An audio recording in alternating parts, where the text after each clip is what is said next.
Hello, and welcome to another week of Light to My Path, our 2025 Bible reading plan. This week, we are reading the final few chapters of the first letter of John, and we're also reading 2nd John and 3rd John.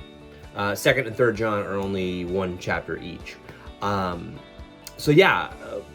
you've read the last few days of 1st John, and you've seen how kind of different of a writing style John is. It's very kind of immersive.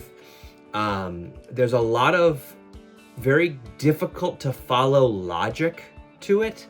Not that it's confusing or illogical, but it is kind of a different way of writing, a different way of reading, and a little bit different way of understanding. I hope, though, you could begin to see some of the themes that really mattered to John.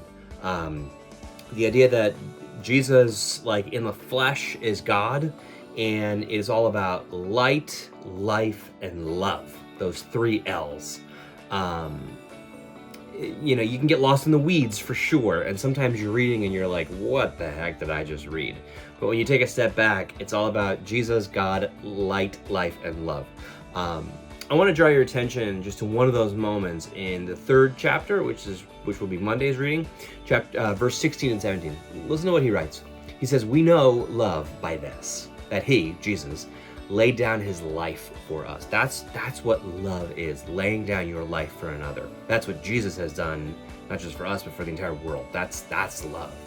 And so we ought to lay down our lives for the brothers and sisters, for one another, right? That's what love looks like. Love is not a feeling. It's not sentimental.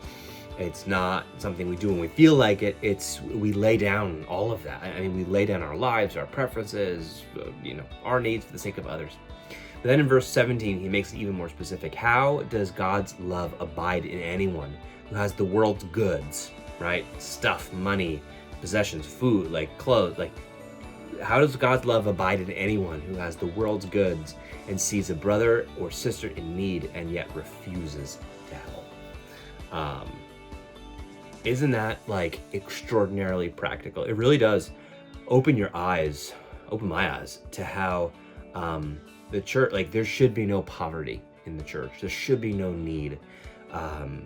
We have been given more than enough, and our stuff doesn't even belong to us.